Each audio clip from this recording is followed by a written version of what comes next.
speaking of DD, since the events ended, I wanted to give like some closing thoughts. Nobody gives a shit about, but I'm gonna do it anyway. Just fuck you guys. And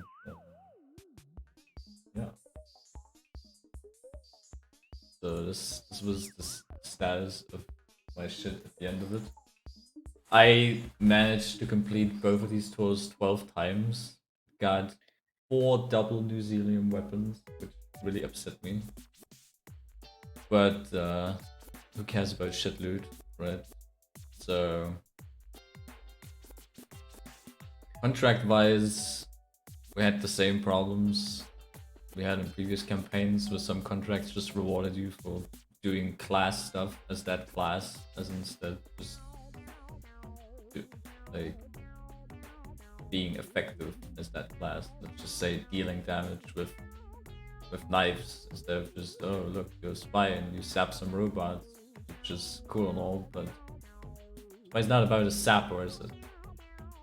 Things like that, and then that other contract they added later on where it was near mishap, where you had to actively lose the game to progress the contract, which is just not how the situation should turn out, right? You shouldn't fail to win at something. So contracts like that were, I don't want to say stupid, but they kind of are. They're just not like focused on the thing that we should be doing, right? Like good performance should be rewarded with like achievements or contract stuff or whatever. Not failing and then doing something that shouldn't have happened to begin with. And we saw some weapon rebalances, some of which were pretty okay, I would say, and some of which were absolute garbage. And that's fine, I guess, but I just don't know why we had them in the first place. Like, it's literally just random shit.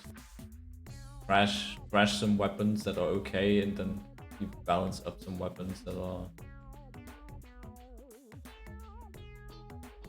not really amazing. Do something that's not really amazing. It's no improvement there, right? Like giving Flog a damage penalty. If you truly think Flog is just too strong, you could just have less charge with the crits or increase the amount. I don't know how much that's possible, like the damage amount you need to get crits. Like, it's not a good idea to make good weapon bad or worse by just giving it a damage penalty to bring the bad weapons up, right? At least I don't think that's the way it should be done. So if you have some normal flamethrowers, like, I don't know why they even did that, the Nostromo Napalmer, which was just turned into an air blast machine for some reason. They could just spam air blast for God knows why.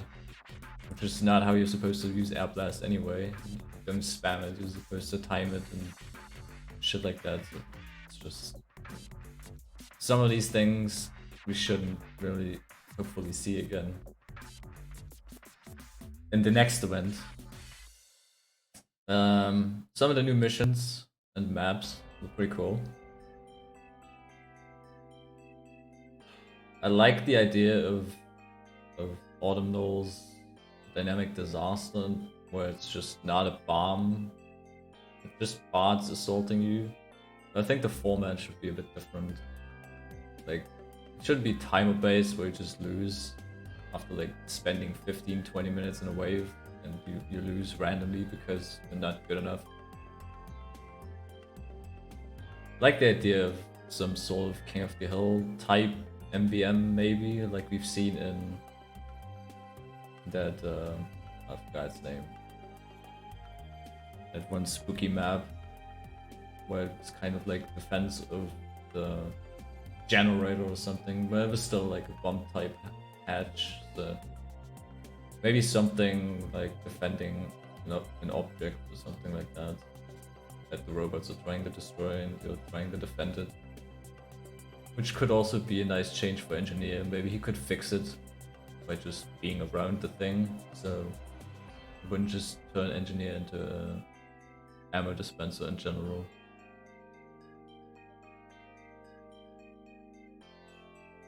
Even though that's kind of forcing a meta again.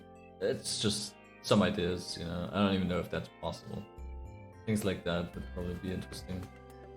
I would say anyway. Some of the bot designs were absolute shite. All these instant kill fucking bots that you just can't see coming the first time around, and even if you see it coming, kind of hard to avoid something that just blasts your ass away from across the map. So yeah, stuff like that I don't like, but I'm sure we're gonna see more of that in some way or another.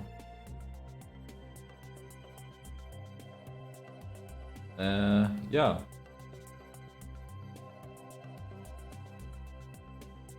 Overall, I think it was a good campaign, but probably like the previous one better, to be honest. There were less gimmicks, so it was more standardized missions.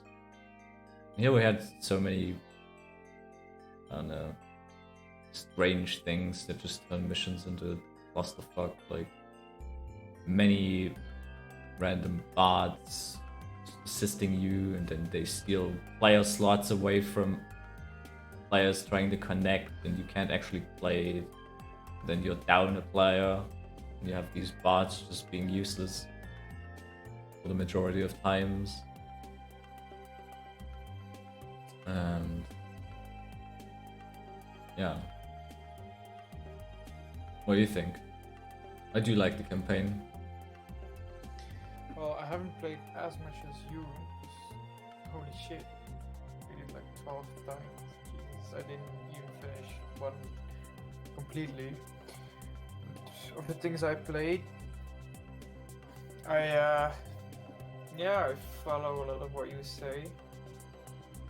I do think that, you know, the King of the Hills type thing would indeed be an interesting change. Something to maybe pursue. Indeed, some robots were just annoying. I haven't really experienced the insta-kill dudes, but like the back scratch pyros, just it was so annoying, and they made it just a lot harder than it needed to be. But yeah, I mean, I find that the whole campaign got hyped a bit too hard with the promotional video, perhaps.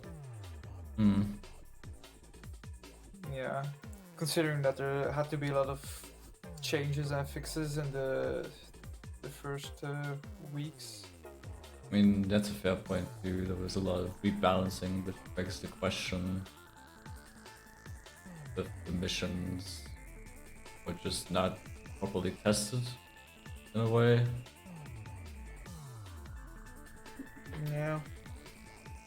Or if the teams were just not the standard. Like, usually the average MVM player is not going to be like a god at the game, right? So it's probably going to be centered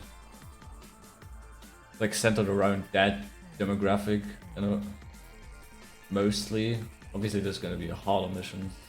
I've seen that this campaign too, where it was just way harder missions compared to others.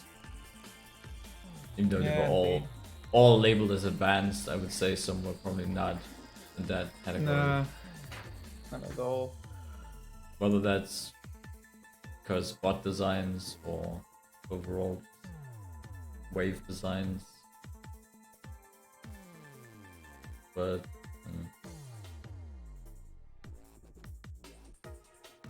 yeah, something else that I looked at after the campaign was over.